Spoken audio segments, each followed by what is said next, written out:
आज अपन भक्ति बाद में पढ़ेंगे, पहले तत्व चर्चा करते हैं। उसके लिए उन बाद में समय बोलते ना, समय में हमारी कम पड़ जाता है, पर जितना समय होगा तो उन बाद में भक्ति देख लेंगे। चलिए पहले अपन मंगलाचरण के साथ इन कारिकाओं को उच्चारण कर लें, फिर जिस पर चर्चा कर रहे हैं तो उसको थोड़ा सा अपन आगे बढ़ाएंगे। सब लोग साथ साथ पढ़ें, जिनके पास जिनके हाथ में किताब है, छोटी वाली जो फोटो कॉपी वाली है उसको लेके। बहुत अच्छा विषय है, आचार्य अमोघ वर्ष जी स्वामी महाराज का ये विषय, जिसमें व्यवहारिक जीवन में क्या क्या बातें उपयोगी होती हैं, कैसा जीवन जीना चाहिए, इसको लेके बहुत अच्छी न्याय और नीति की बात यहाँ पे प्रश्नोत्तर के माध्यम से आचार्य महाराज कर रहे हैं।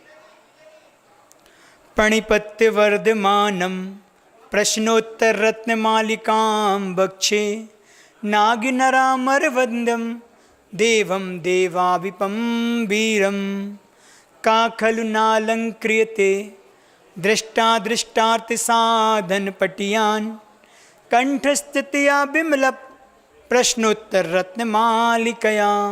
दूसरे नंबर की कारिका में यही कहा है कि प्रतिदिन इसका पाठ भी करेंगे ना तो ये रत्न मालिका हमारे कंठ में स्थित हो जाएगी। बराबर अभ्यास से कौन सी चीज़ हासिल नहीं होती। उन्होंने लिखा है कि वो कुआं के पाठ जो किसका होता है, पत्थर का होता है ना, बार बार रस्सी चलने से वहाँ भी निशान आ जाते ना, ऐसी विद्या होती है। बार बार अपन उसका उच्चारण करते हैं तो वो अपने आप याद हो जाती है। तो कंठ मतलब कंठ में स्थित करना, कंठस्थित्या।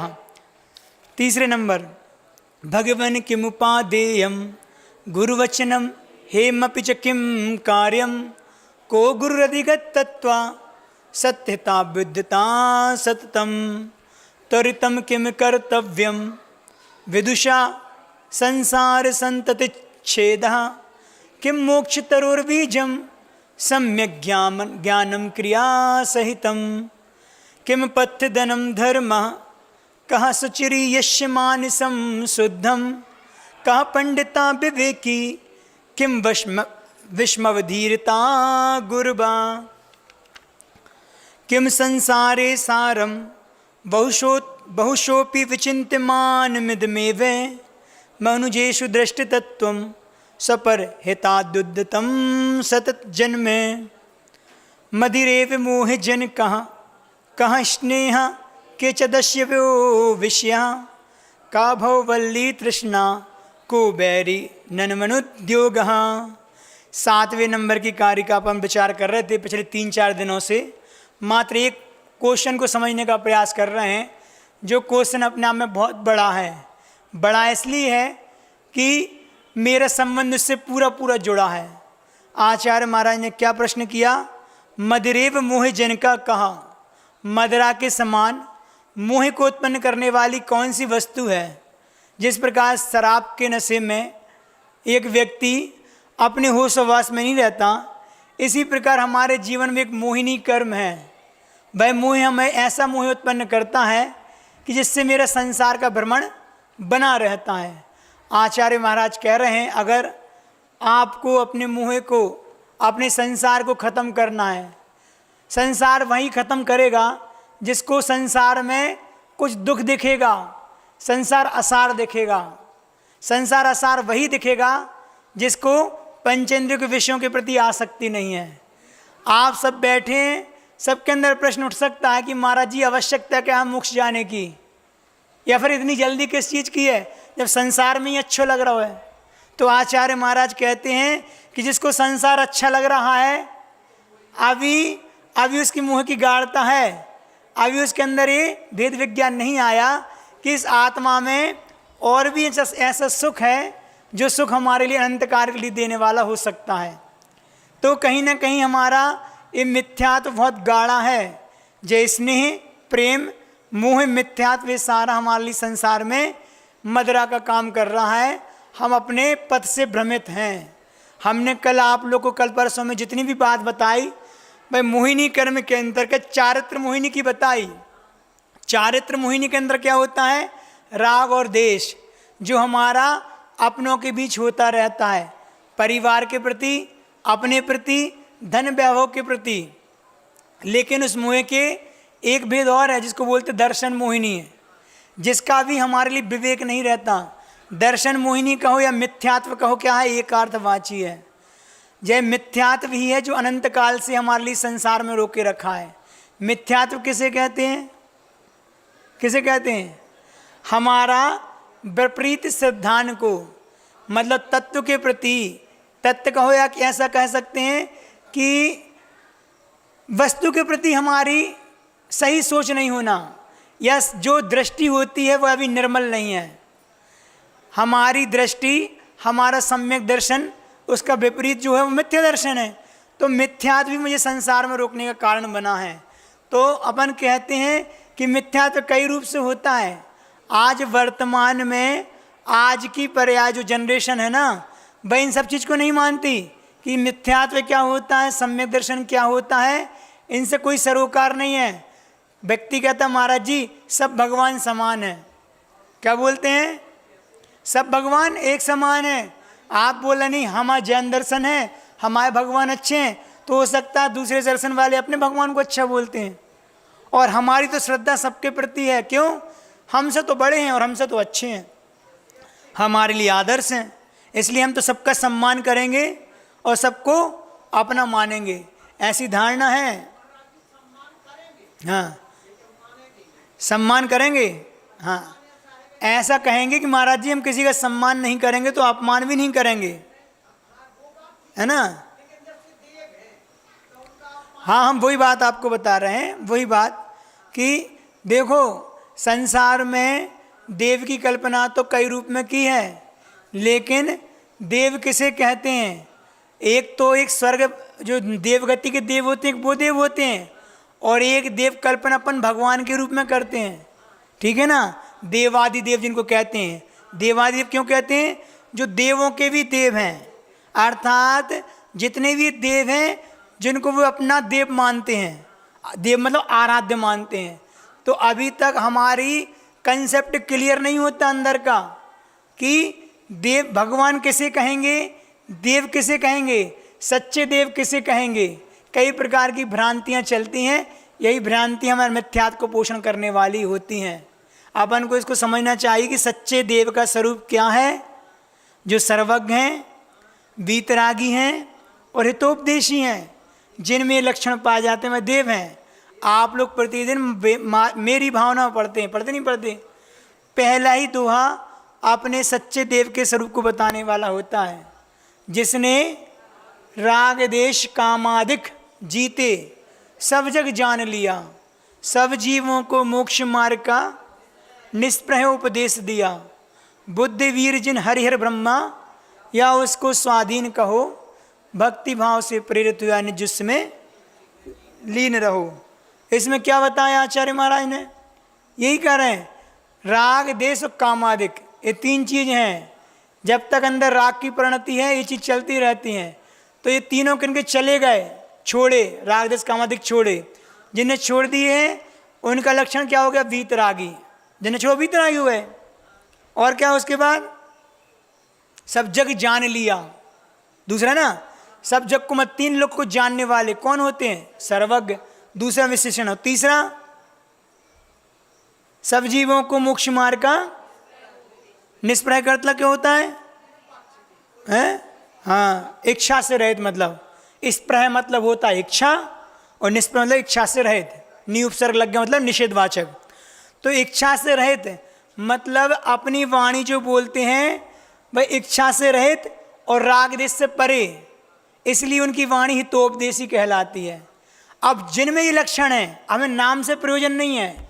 बुद्ध हो, वीर हो, हरि हो, हर हो, ब्रह्मा हो, आप कोई भी नाम लो, जिनमें ये लक्षण पाए जाते हैं वह मेरे आराध्य देव हैं, उनको मेरा साष्टांग नमस्कार हो। तो ये तो लक्षण बनता है। लेकिन अपन सामान्य से स्वरूप को भेद ना करके जिस किसी को भी अपना आराध्य मान लें, शुद्ध मिथ्यात्व है। और वह मिथ्यात्व हमारे लिए वर्तमान में मिला है। इसको ग्रहित मिथ्यात्व के अंतर्गत लेते हैं। दो प्रकार के मिथ्यात्व होते हैं, एक ग्रहित और एक अग्रहित मिथ्यात्व। जो परंपरा से अनादिकाल से मेरे साथ चला आ रहा है, किसी के द्वारा दिया नहीं गया, वह हमारा कौन सा होता है? अग्रहित। ठीक है ना? और जो किसी के मात्र ग्रहण में आया हो वो ग्रहित मिथ्यात्व होता है। मतलब ये सारे जो हमें नौकर मिल रहे हैं ना बाजार में, आज उसकी भीड़ बहुत है, नहीं समझे। अब हम अगर सीधे सीधे बोलें तो महाराज जी अच्छा नहीं होता मंच पे वो माइक के सामने से, अपन को समझना है। सपोज करो वर्तमान में आज क्या ना हर व्यक्ति चमत्कार को नमस्कार करता है, क्यों? भीड़ वहाँ दिख रही है, हैं?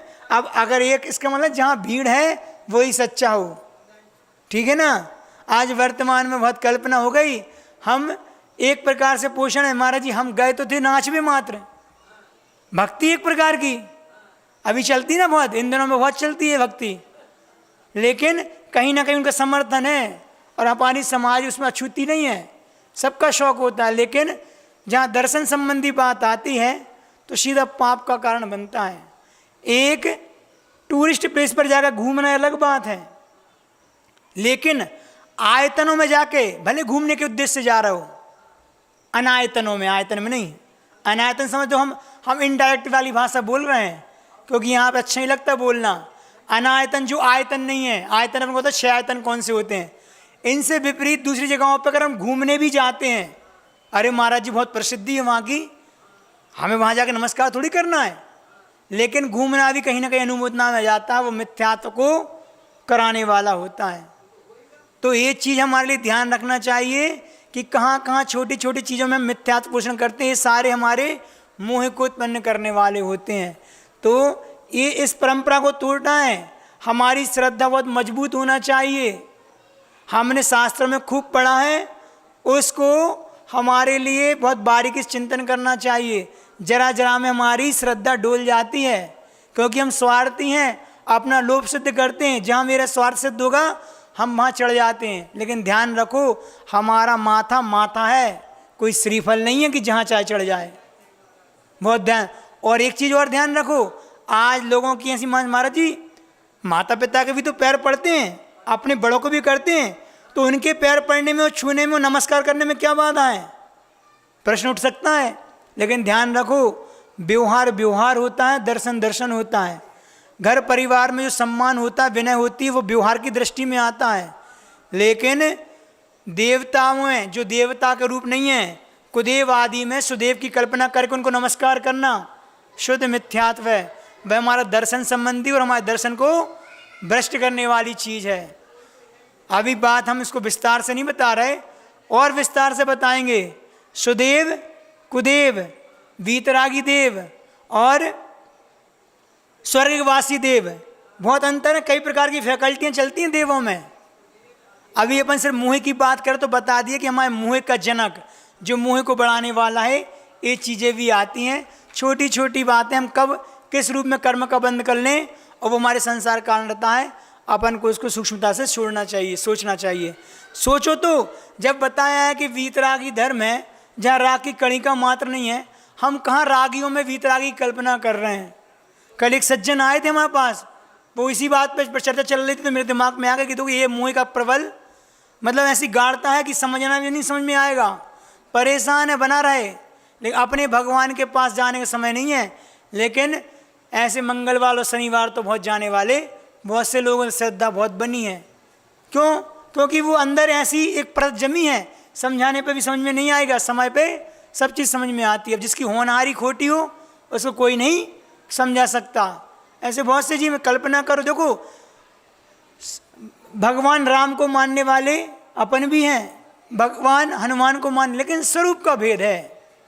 एक दर्शन ऐसा है जो राजा राम को मानता है, एक और एक जैन दर्शन ऐसा है राम को तो मान लेंगे, बीतरागी भगवान राम को मानेंगे। हमारे स्वरूप बहुत दूसरा है। हम राजा राम को नमस्कार नहीं कर सकते, नमस्कार करेंगे तो बीतरागी राम को करेंगे। अब कैसी कैसी जहाँ सबसे बड़ी समस्या है, देखो स्त्री कहते हैं संसार को बसाने में सबसे बड़ा कारण है ना। एक स्त्री जुड़ गई पूरा संसार बस गया। अब जो स्त्री को ही साथ लेके खड़े हैं अपने साथ और उनको अपन भगवान की कल्पना माने तो कैसे हो सकता है।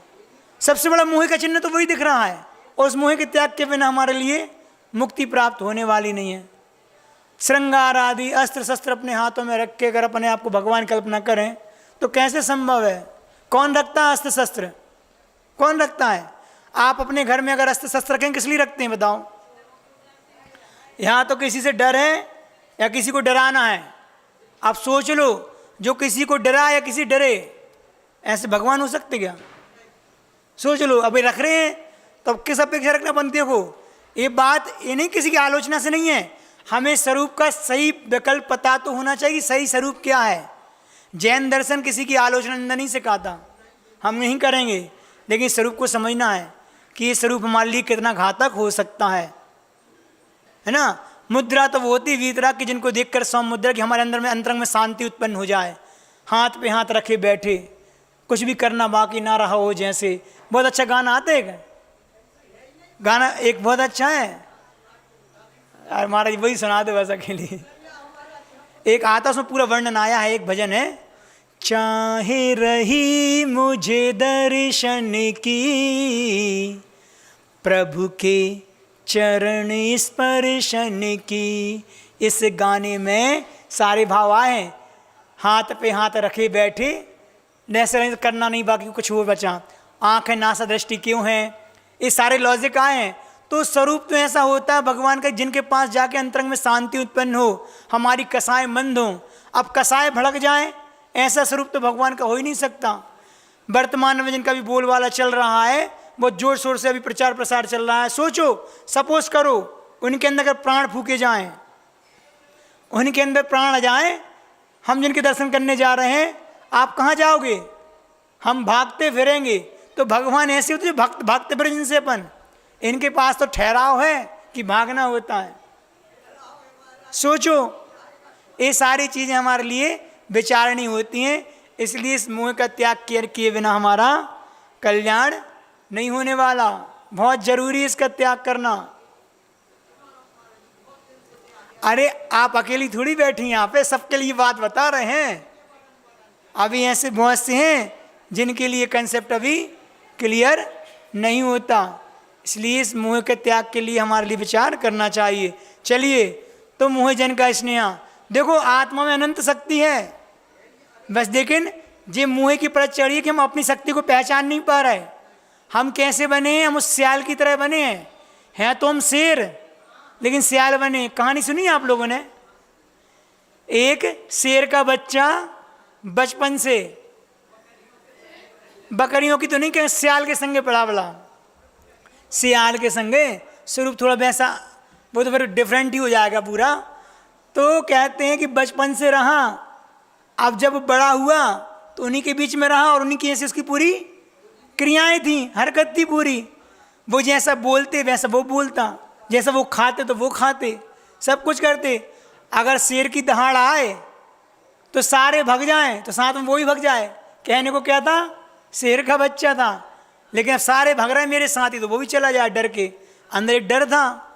अब मान के चलो, अब एक बार क्या हुआ कि एक बूढ़ा शेर दूर से देख रहा कि सियाल के बीच में हमारी जाति का एक व्यक्ति है, एक जानवर है, लेकिन ये इनके बीच में कैसे रह रहा है, सियाल के बाजू में कैसे है? पता चला उसको कि जिंदगी उसकी उसमें ही निकली है। तो वह शेर का बच्चा जब उसके पास पहुंच कर उससे कहता है, शेर कहता है बूढ़ा शेर कि तू शेर हो क्यों सियाल के बीच में घूम रहा है, शर्म आनी चाहिए तुझे। नहीं नहीं, मैं तो इनका साथी हूँ, मेरे भाई हैं। नहीं नहीं, तू तो मेरा भाई है, तू मेरी जाति का है। वो कहता मुझे विश्वास नहीं होता। नहीं होता विश्वास, ठीक है देखो, खड़े रहना, तू भागना नहीं। ठीक है, उसने दहाड़ मारी तो सारे सियाल भग गए। वो देखता मेरे सारे साथी चले गए। अरे हम आपके जैसे, फिर भी कहता अभी कैसे माने, तो चलो हम आपको दिखाते हैं। तो नदी किनारे ले जाके अपने प्रतिबिंब को उसमें दिखाता कि देखो हमारा तुम्हारा शरीर एक सा है, एक साथ। तो उसको विश्वास हो जाता है कि मेरी शेर। और उससे कहते हैं कि लगाओ दहाड़। दहाड़ लगाई तो उसकी दहाड़ से सारे सियाल भगे थे फिर, जो उनके साथ में रह रहा था। तो इसी प्रकार हमारा ही है जीवन कि हमारे अंदर भी वह भगवत सत्ता है, वह आत्मा है कि भगवान बनने की, लेकिन मोह की परतें चढ़ी है कि हम सियाल की तरह अपनी आत्मा को पहचान ही नहीं पा रहे। हम वही गीदड़ जैसे बने और क्या है, शक्ति शेर की है। तो ये कहीं ना कहीं हमारे मुँह को ढांकने वाली है। इतना अपन इसमें समझने का अपन प्रयास किया था। अपन थोड़े से आगे बढ़ते हैं। कौन सी बात? कि केचा दस्यव्यो, क्या है इसका मतलब? और लुटेरे कौन है? दस्यव किसे बोले ना? दस्यु बोलते हैं ना अपन। दस्यु का अर्थ होता है लुटेरे, डाकू जिसको बोलते हैं। तो संसार में लुटेरे कौन है? तो विषया, अर्थात विषय ही संसार में लुटेरे हैं। विषय बोले तो पंचेंद्रिय के विषय, पंचेंद्रिय जितने भी विषय हैं वे सारे लुटेरे हैं। कैसे लुटेरे हैं, कौन बताएगा, बताओ। सबसे पहले लुटेरे आचार्य महाराज कह रहे पंचेंद्रिय के विषय हैं, जो किसको लूट रहे हैं, किसको लूट रहे हैं, हमें अपने आप को, मतलब हमारी आत्मा को लूटे हैं। तब तो आत्मा परतंत्र है इस शरीर के कारण। तो कहते हैं जिसके कारण हमारी आत्मा की निधि उठ रही है, ऐसे वे लुटेरे पंचेंद्र के विषय हैं। कभी हमारे लिए आत्मा कहती है ठंडा अच्छा है, तो ठंड के मौसम में गरम गरम स्पर्श चाहती है, गर्मी के मौसम में ठंडा ठंडापन छूना चाहते हैं स्पर्श। ये पंचेंद्र के विषय है ना, नहीं है। कभी मीठा रस चखना चाहती है, तो कभी खट्टा अच्छा लगता है इस आत्मा को, हैं? पांच इंद्रिय वही तो बता रहे हैं। अभी हम आगे पूरे विषय खोल रहे हैं, आप सुनो तो शांति से। तीसरी बात, सुगंध की बात आते हैं तो कभी इत्र अच्छा लगता है, तो कभी फूल मालाएं अच्छी लगती हैं, है ना। और गंदी वैसे सूंघने में जाए तो नाक सिकुड़ने लगते हैं, है ना। ये विषय तो आत्मा के हैं। कभी कभी सुंदर सुंदर रूप देखना चाहते हैं, पांच इंद्रिय के विषय ना। और कभी कभी संगीत अच्छा अच्छा सुनना चाहते हैं, कर्ण विषय के विषय। ये सारे विषय हैं। इन विषयों के कारण आत्मा दिन रात क्या हो रही है, लुट रही है ना। ये लुटेरे पंचेंद्रिय रूपी दरवाजे से, पंचेंद्रिय रूपी दरवाजा है और मन है। मन क्या है, मन रूपी खिड़की अपन कह सकते हैं। पंचेंद्रिय रूपी दरवाजे और मन रूपी खिड़की के माध्यम से घुसते हैं। कहाँ घुसते हैं, हमारी आत्मा में। और सारे रत्न, अनंत गुण है ना, जिनको रत्न की संज्ञा दी हमारी आत्मा में, ये सारे लूट के ले जाते हैं। जैसे वह चोर दरवाजे से और खिड़की से प्रवेश करके हमारे संपत्ति को लूट के चला जाता है। बात समझ में आई। देखो ये सारे मतलब कहीं ना कहीं हमारे असंयम को दर्शाने वाली चीजें होती हैं। कौन सी, पंचेंद्रिय के विषय। कौन कौन से विषय पंचेंद्रिय के, फाइव सेंस कौन बताएगा। अरे तो एक बार और पूछ ले रहे हैं। हाँ, स्पर्श रसना घ्राण चक्षु श्रोत्र। अब सोचो कि आचार्यों ने पांचों इंद्रियों के पांच विषय बताए, पांच जीव के बारे में बताया है। स्पर्शन का अलग, रसना का, घ्राण का, सबको। तो उन्होंने लिखा कि एक एक इंद्रियों पर गाफिल होकर ये जीव अपने प्राणों का निछावर कर देता है।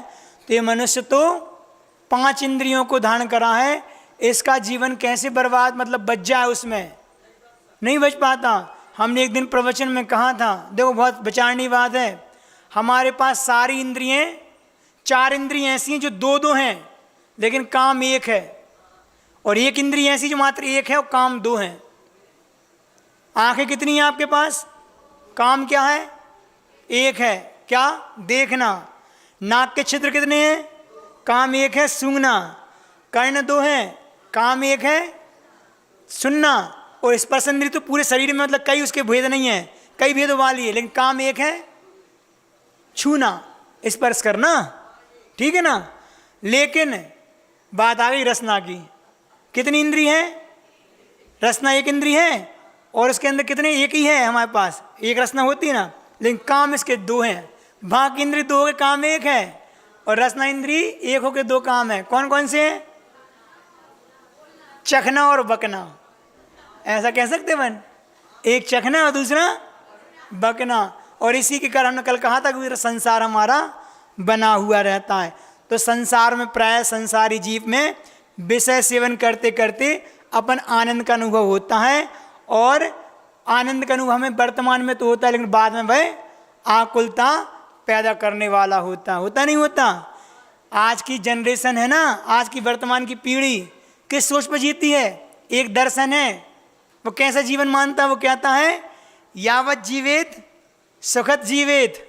इसलिए नीति आदि ना अपन पढ़ा होगा, यावत जीवेत सुखत जीवेत, निर्णम कृत्वा घृतवम पिबेत, और भस्मीभूतस्य देहस्य, भस्मीभूत देहस्य पुनरागमनम कुतः। इसका अर्थ क्या हुआ, हिंदी करके बताइए महाराज जी।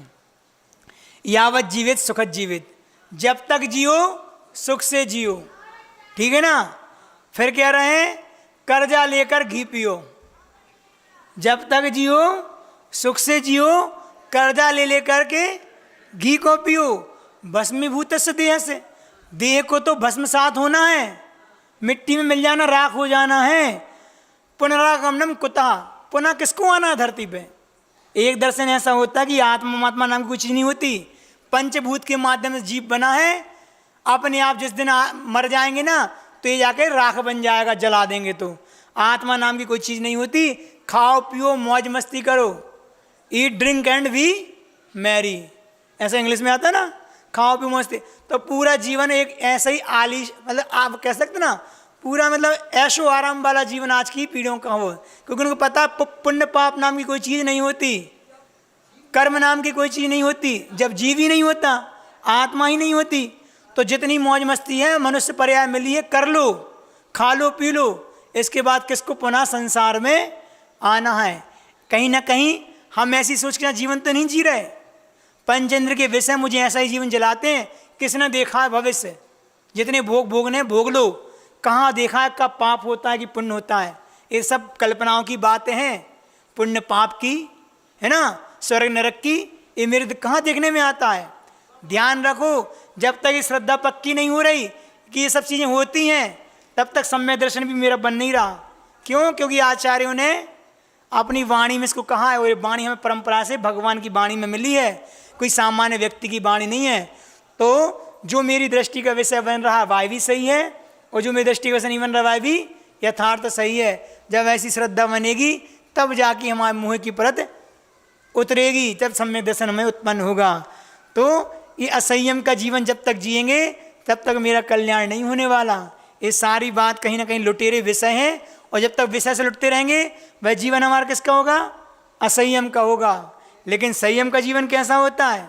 संयम तो वह प्रक्रिया है, वह माध्यम है कि जिससे यह जीव नर से नारायण बन जाता है ना, कंकड़ से शंकर बन जाता है, और क्या खुद से खुदा बन जाता है, और ये अपनी आत्मा से परमात्मा बन जाया करती है। यह संयम के माध्यम से होता है, ठीक है ना। जब तक जीवन संयमित नहीं है तब तक विषयों की, और जब जिसको विषयों की आसक्ति है वो असंयमी है। और असंयमी का जीवन कैसा होता है? बहुत अच्छी लाइन है, असंयमी का जीवन उस बस की तरह होता है। कौन से बस की तरह है? जिसमें ब्रेक को छोड़कर सब लगते हैं, ठीक है ना, और हार्न को छोड़कर सब बचते हैं। असंयम क्यों कैसा है?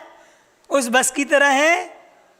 अब बस कैसी होगी आप लोग देख लो कि हार्न को छोड़कर सब बज रहा है और ब्रेक को छोड़कर सब लग रहा है उसका।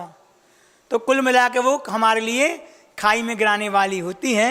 हमारे लिए बहुत विवेक सोचना। कल और बहुत अच्छा विषय है लुटेरों को लेके पंचेंद्र के, का अपन एक कहानी भी सुनेंगे, और इस विषय को अपन आगे भी लेके जाएंगे। समय बहुत ज़्यादा हो गया, आज अपन ने 35 मिनट स्वाध्याय इसमें कर लिया। अभी अपन को भक्ति पढ़ना नहीं पढ़ना? अच्छी लगती है आप लोग को भक्ति? बहुत अच्छी लगती है। हमने सोचा कि भक्ति के नाम पे आधे उठ जाते हैं, पहले अपन क्लास लगा ले रहे, बाद में भक्ति करेंगे। हैं? अच्छा किया। अभी एक बात और अच्छी बतानी है। कौन सी बताएं? मतलब एक वो कहते ना कि जाते महाराज जी सारी बातें याद नहीं रहती, तो कुछ बातें ऐसी होती हैं जो हमारे लिए याद रहें। तो कहते एक नाटा व्यक्ति था। नाटा समझते ना किसको बोलते हैं? छोटे कद वाला। वह अपने नाटेपन से बहुत दुखी था। रहते लोग, आदमी अपने आप संतुष्ट नहीं होता। कोई व्यक्ति कितना भी हो, सब कुछ होते हुए वो अपने आप से कभी संतुष्ट नहीं होता। एक बहुत अच्छी लाइन है कि व्यक्ति अपने आप से कभी संतुष्ट नहीं होता, लेकिन संसार में ना जाने कितने लोग हैं जो आपके जैसे बनना चाहते हैं। हम अपने आप से कभी संतुष्ट नहीं होते, लेकिन संसार में ऐसे बहुत से जीव हैं जो आपके जैसा जीवन जीना चाहते हैं। कोई ना कोई कमी हमें अपनी दिखती है। मोटा है तो कहता है मुझे पतला होना है, कोई पतला व्यक्ति तो सोचता मुझे मोटा होना है। गोरा है तो काला होना चाहता है कि इतने गोरे भी अच्छे नहीं लगते, काला है तो गोरा होना चाहता है। अपने जीवन से, अपने शरीर से कोई संतुष्ट नहीं होता। तो वो भी ऐसा ही था कि नाटा था और अपने आप से दुखी था। उससे पूछा कि तुम्हारा दुख क्या है? तो वो कहता है, उसने अपना दुख पूरा बता दिया, कौन सा दुख है हमारे लिए। तो ये समझ लो कि मैंने उससे पूछा, तो उससे मैंने कहा इस दुख में से सुख खोज ले तो इस दुख में से भी तुम सुख खोज सकते हो, तेरा कुछ दुख चला जाएगा तो क्या दिक्कत है। उसने कहा कैसे? तो मैंने उससे कहा तू सोच कि दुनिया का कितना ही बड़ा आदमी हो, कितना ही बड़ा हो, वह मेरे सामने सिर झुकाकर बात करेगा। अगर देखो थोड़ा विचारधारा बदलना है, कितना बड़ा व्यक्ति क्यों ना हो, अगर वो तुम्हारे सामने आएगा तो सर झुका के ही बात करेगा और मैं उससे सिर उठाकर बात करूंगा। बस इतनी सीधी बात है। आदमी कद से नहीं अपने विचारों से बड़ा बनता है। हमें हमारे विचार बड़े होंगे ना तो कद भले छोटा बड़ा हो, हर आदमी के लिए हम नज़र उठा के ही बात करेंगे, वह नज़र झुक के ही बात करेगा। इसलिए हमारी पहचान हमारे व्यक्तित्व से होती है, ये बात अपन को ध्यान रखना है। हाँ, इसलिए तो दुर्लभ है, इसलिए तो नरकाया को सिरपति तरसे सो दुर्लभ प्राणी।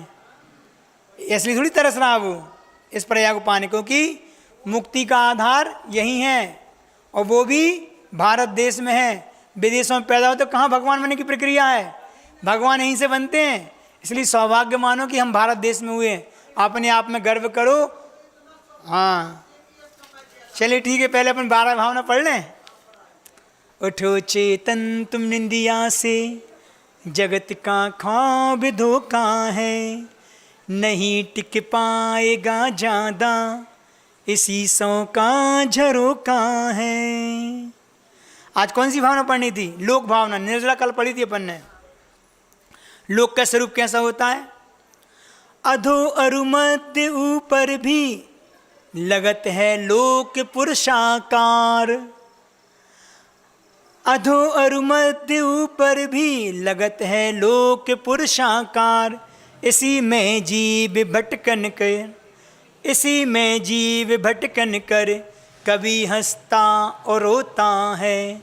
उठो चेतन तुम निंदिया से, जगत का ख्वाब धोखा है, नहीं टिक पाएगा ज़्यादा, इसी सौ का झरोका है।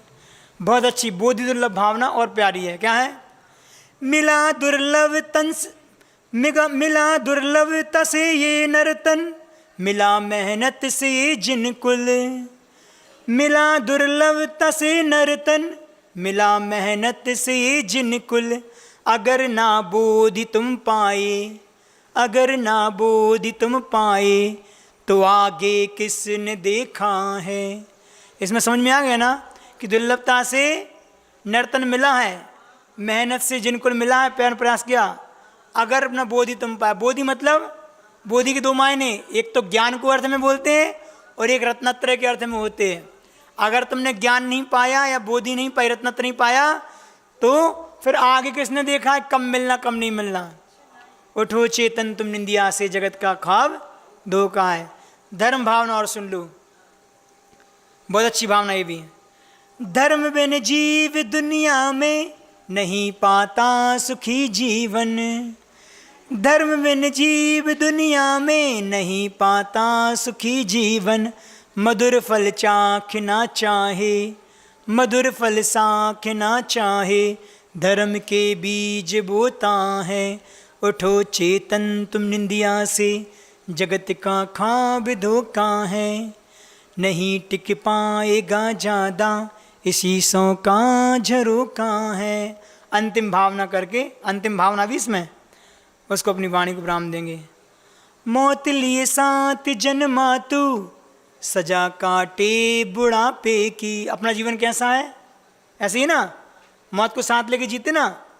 मौत लिए साथ जन्मा तू, सजा काटे बुढ़ापे की, निकल बाहर सलाखों से, निकल बाहर सलाखों से, तुझे तूने ही रोका है।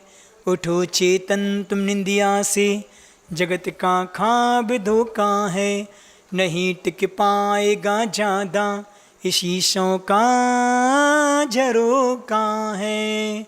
इतना ही यहाँ पर्याप्त है। कल अपन नए भजन के साथ आएंगे, ठीक है। गुरुदेव भगवान श्री विद्यासागर जी महाराज की अच्छा भक्ति। अब 7 बज गए, सुनो तो अपन कल कर लेंगे। 2 लाइन पर पूरी भक्ति पढ़नी पड़ेगी, पूरी पढ़ें, छोटी फिर नहीं। अपन को आज क्रम था कौन सी? योगी भक्ति का। हाँ समय हो गया, अपन कल पढ़ लेंगे। चलिए, गुरुदेव भगवान श्री विद्यासागर जी महाराज की